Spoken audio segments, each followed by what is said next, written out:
We're going to talk about spiritual gravity, right? So I've been having this conversation often enough where I felt I wanted to record it because it seems like people are kind of resonating with it.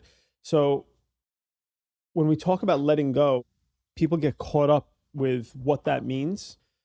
They're like, how do I let go? What do I let go of? The system is designed to let go of what it needs to let go of all by itself. We just need to get out of the way, meaning we have all the tools that we need to be in a state of letting go. We just don't muddy the process up, and it happens all by itself. The easiest way of not having stuff to let go of is by not holding on to stuff. The more we hold on to, eventually we're going to have to let it go one way or another. And on a spiritual level, it works the same way in the opposite condition. Spiritual gravity pulls upward. So all the stuff that I'm holding on to, all the spiritual and psychic and energetic stuff, the natural gravitational pull that the universe has designed is to almost suck this stuff out of us. We just have to loosen our grip. If we loosen our grip, and passes, because the universe has designed us, body, mind, in such a beautiful way where it all comes out naturally. And so we've discussed it kind of physically, and we see it physically, but spiritually, emotionally, energetically, we don't necessarily see it. And there's a way to test it. And the idea is when we want to help one another let go, all we need to do is create space. Just like when I was gripping that object in my hand, the tightness of my grip is what precluded it from dropping to the floor. As soon as I loosened my hand, what happened? Right away, the object fell. The gravitational pull was such that it yanked the object almost out of my hand, bringing it to the floor. And so if we follow that same guideline, all we need to do is loosen our grip, and whatever's inside of us is going to float up to the surface and out. I had a psychedelic session. I was able to purge a lot of stuff that was coming up, stuff that was blocking everything else from rising to the surface. And I had this experience. The blockage was undone. I was able to see what the blockage was. It was some historical traumatic moment that I wasn't comfortable experiencing at the time, didn't know how to deal with it. So I kind of repressed it and I said, I'll get back to you later. And I never got back to it for whatever reason. I forgot about it. It was too uncomfortable. I didn't have the tools back then when it happened. I was young. And for whatever reason, I kind of like put it on the shelf and I forgot to get back to it. But it was there to teach me something. I just wasn't ready to receive the lesson. So I put it on the shelf. And I kind of just went on living life saying that when I'm ready, I'll unpack it. Sure, sugar, I wasn't ready to unpack it ever. I wasn't ready to get back to it ever. I just thought I dealt with it. And after some time, I didn't even remember it was there. So I went into one of these psychedelic sessions, into a plant medicine ceremony, and I didn't have the intention of dealing with it because I forgot about it, like I said, but here it was. It came up in living color, as vivid as day, and it started to come out of the shadows, and it was heavy because I didn't know what was coming out of the shadows. There's like something that's really dark that's coming at me. My instant reaction is like, no, no, no, no, this isn't for me. I don't want to deal with this. I don't want to see this. This is, I'm ready for the lights. This is heavy and this is dark and I don't want to see it. And then I reminded myself just to kind of fall back into my breath because I started to get a little anxious. And I told myself, oh, I should know better. I should just kind of breathe through it, give it space to pass, welcome it, because as soon as I can welcome it and accept it, it can finally go on its way. It could teach me the lesson it was going to teach me that I wasn't ready for, but I guess I'm ready for it now because here it is coming up. And so I reminded myself not to kind of think myself out of this. And even though it was uncomfortable, I said, you know what, let me just kind of breathe. Let me create spaciousness. Let me bring it on. Let me accept it. Let me see what this is, what's coming out of the shadows, what's been lurking in there that I neglected. And so it comes up as shadow and heavy and almost like, almost some kind of monster. And then I realized, but wait a minute, I kind of created the monster by putting it in the shadows where it didn't want to be in the first place. And so, of course, it's dark and it's living in the shadow and it's living in this kind of place of no light. And so it itself, this teaching became something other than it was in the first place. And as it's coming on, I kind of really start to bring it in and welcome it, and it starts to like kind of pull at my heartstrings for whatever reason. I know that whatever's coming is something that is going to make me emotional. And I know that, hey, I'm in this ceremony. I can't run from this. There's nowhere to go. If I try to resist, it's just going to persist. So the only way to do it is to breathe, relax, chill. Remember, it's all going to pass, and just kind of accept it, welcome it, bring it on, and go through it, because through the darkness is the light. And I remind myself of this. And so even though it's starting to kind of pull at my heartstrings, and I'm starting to get a little heavy in the heart, and I feel this kind of big wellspring of emotion start to kind of rise to the surface, I remember where I am, and I remember I'm safe, and I remind myself of all of these kind of lessons and teachings. And in that moment, I was able to really allow it to come on and wash over me. And as it starts to wash over me, all of this historic stuff associated with this traumatic moment starts to just like hit me like a ton of bricks. It's dark and it's heavy, and it's like just it's this creature. And as soon as I am willing to kind of accept it, and as soon as I really look at it and bring my awareness, bring my consciousness to it, shining kind of the light of that awareness into that shadow, all of a sudden the shadow starts to dissipate, and that outer container of being monstrous or whatever it was starts to kind of burn away. And it's burning away quickly. The more I'm looking at it and the more I'm bringing light to it, the less shadow there is, the less darkness it is. And then it rises up and transforms almost into this like jewel, the spinning jewel that has a valuable lesson inside of it that was really almost helping my heart heal from something I didn't know was fractured in the first place. And just by holding on to that idea that I wasn't ready to back then and kind of burying it inside of me, it was a weight. It was a weight on my heart that prevented my heart from feeling full, because there was this cyst inside of my heart. And once that outer layer burned away and that little precious multicolored spinning jewel was evidence, it kind of like snapped into the heart. And as it snapped in, it healed this area. It was like a puzzle piece that fit in where it was previously missing, and the heart wasn't whole. And all of a sudden it snaps in, and the heart just kind of grows past that state where I thought, my heart was whole and healed already, but then my heart like expanded and got bigger. So obviously there's a greater condition experienced as a result of willing to take on this puzzle piece that was missing for me. And instantly all the shadow dissipated, and all my focus was on this like heart, and it was vibrant and rich with color, and it was organic, and it was beating and spinning and multifaceted like some kind of jewel. And I recognized that it was bigger and stronger than it was previously, even though I thought it was whole and healed. So whatever the darkness was, it dissipated. It had an ability to imprint onto me whatever this lesson was, and then carry on its way. And in a breath, just like in a deep exhale, all the shadow was just gone, pushed far away, carried forward by the wind, no longer inside of me. But here I am with a newer and bigger and fuller heart. And I was like, wow, that was absolutely amazing. And then I start to look for other shadows, other little monsters that are inside of me, so I can consume them almost, so I can allow them to be welcomed and accepted and to be assimilated into my heart, because all I want now is my heart to be bigger and healthier. So I'm like, oh, okay, give me more. Like, where are they? And there was nothing there. And then, the whole experience kind of changed into a different experience, that I was almost sad that there was no more shadow inside of me, at least in that moment. I'm sure I've created some since.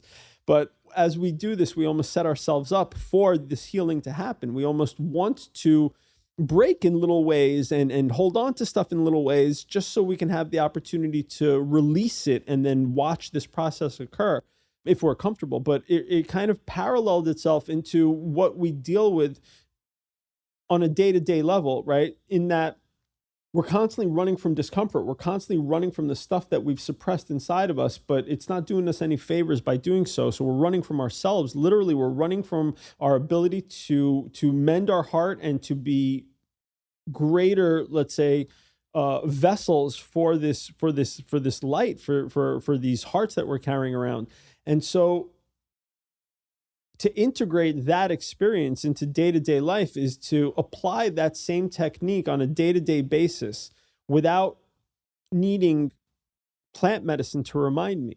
to hold on to that reminder of, hey, whatever's inside of me, whatever shadows there are, if I just breathe and I create space, they're going to start to rise up. But if I run from them based on their kind of superficial manifestation, if I run from them based on, let's say, the heaviness that they're making me feel initially, then I'm basically running for myself, and I'm willing to suppress it even further. And I am carrying around this broken heart that needs that little puzzle piece to heal. But I'm so caught up in the outer representation of it that I can't get to the inner, let's say, energetic quality of it. And so the integration is simple. The integration is like on a day-to-day basis, just to sit down, close my eyes, breathe, create spaciousness, and watch whatever comes up and allow it to come up, especially if it starts to pull at my heartstrings, especially if it makes me feel uncomfortable. And so I close my eyes and I start breathing, and instead of getting carried away with my thoughts and caught up in the theater of mind, I just remind myself that I'll get back to my thoughts later. One thought is going to be superseded by the next without fail, and they're going to all just be there, and they're going to be passing by. I'm just not going to grab onto any right now. I'll deal with my thoughts later. Right now, I'm here to breathe. I'm here to kind of allow nature to run its course. So I just keep coming back to my breath, away from the thoughts, back to the breath, and all of a sudden, stuff starts to float to the surface. Just like when that top is just first popped from the bottle, it's just rushing up, and it comes up very quickly, and instantly it starts to pull at my heart. And right away, I'm like, okay, this is where I'm supposed to be. Something's coming. It's beautiful. Let's go.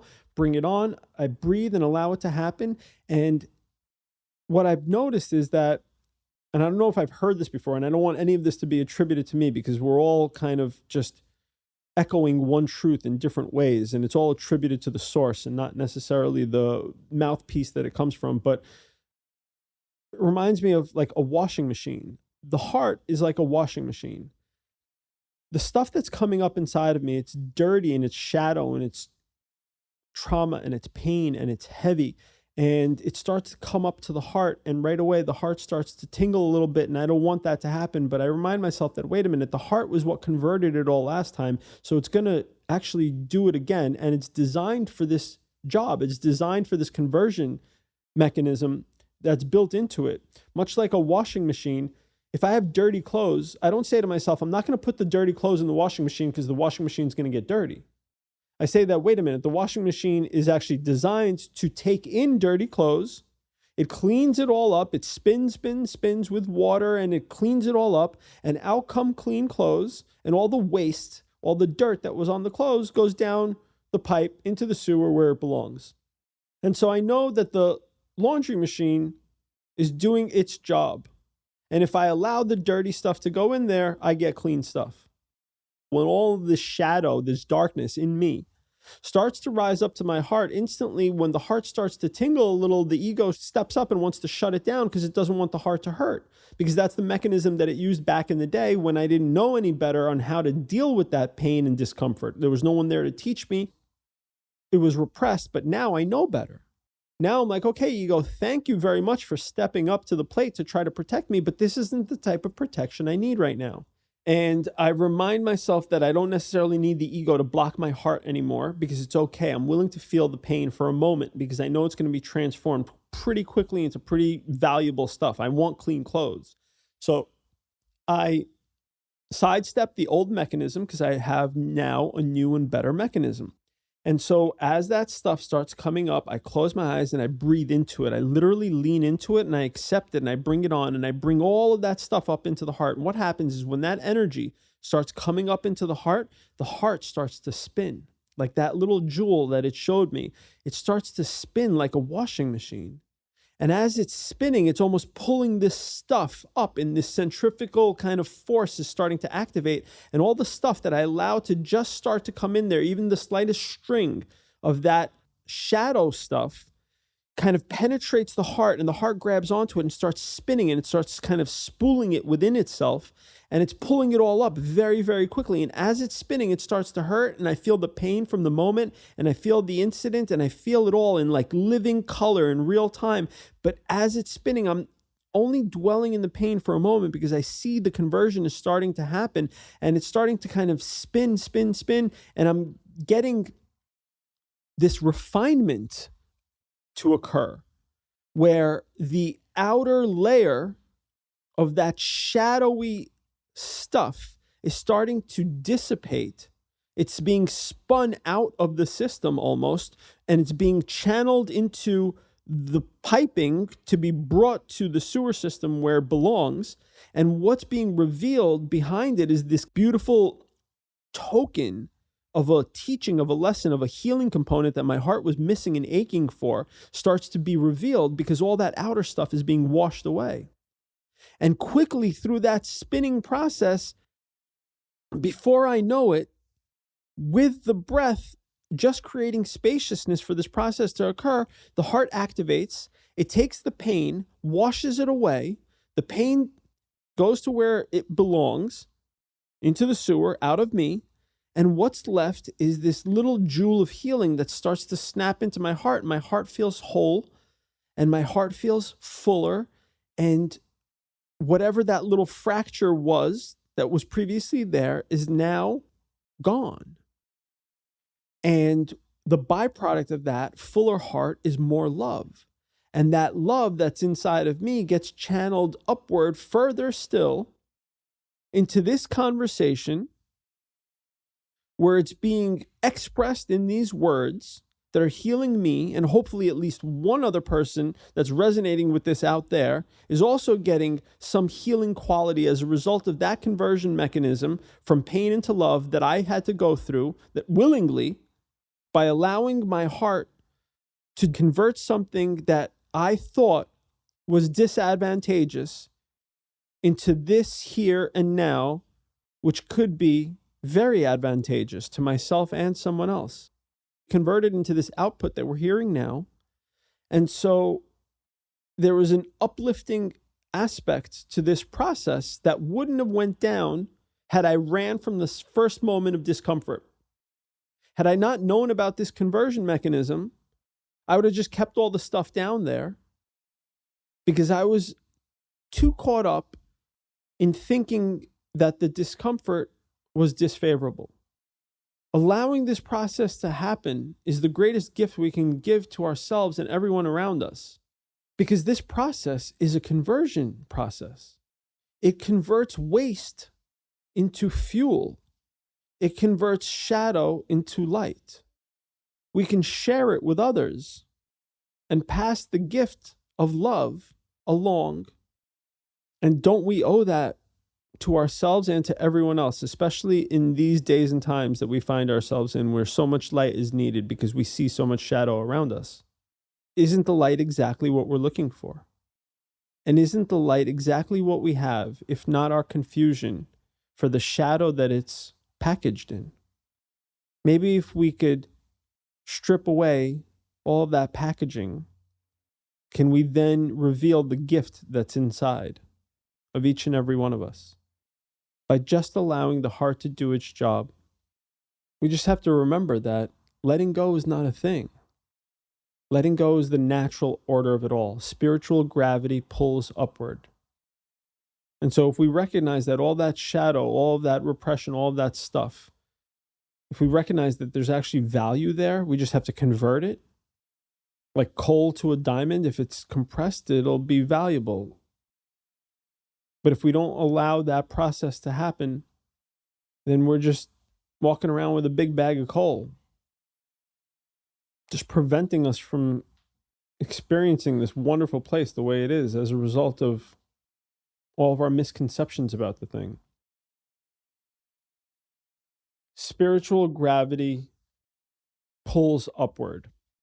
We have to understand that if we allow it to come up, allow it to penetrate our heart, accept it and own it, it'll go through this process of being refined into something very advantageous and very beautiful and very special, which will heal us and help heal others around us. The only other thing I would say is to remember that the heart is a washing machine. It'll take all of our emotions, including the pain, including the suffering, including the traumas.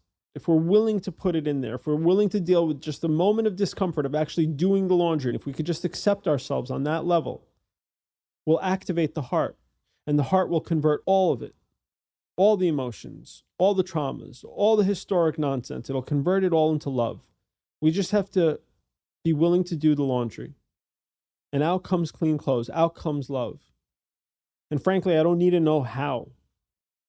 We don't need to understand how the process works. It's how it works. Trust, try, give it a shot. Sit down, close your eyes, breathe, create space, see what comes up. Don't cling to your thoughts.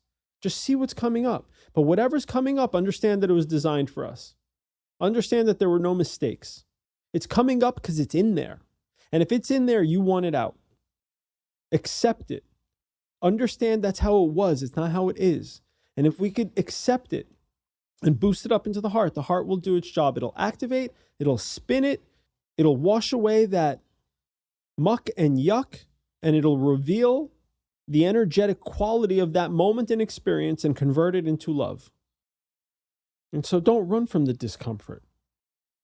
Let this intelligently designed system do its thing. Don't block it from doing what it's designed to do. It's teaching us the tools that we need to live life. Plant medicine doesn't want to get us hooked on plant medicine. In fact, it doesn't want you coming back over and over. In fact, it'll kick your butt if you come back over and over, because that is not what it's designed for. And it knows that's not what it's designed for. So it'll give you the awareness and it'll wait for you to integrate the awareness. And if you don't integrate the awareness and you come back for another lesson, it'll say, oh, you didn't hear me the first time? Let's say it louder. And now that next experience is even more challenging because you're hearing the same freaking thing you already heard and you're just not willing to accept it. So now it really feels like an ass kicking. And it doesn't want to do that. So it's just teaching us in life. What do we say to people before their ceremony? We say, hey, just breathe. Everything's going to pass. Remember your intention. Create space. You're not here to do anything. You're here to receive. And in that moment of 4 or 5 hours, whatever it is, that person has made an agreement with themselves. They're going to let all this stuff come up. And they can't run from it, because in plant medicine, if you try to run from whatever's coming at you, you're stuck because it's got staying power.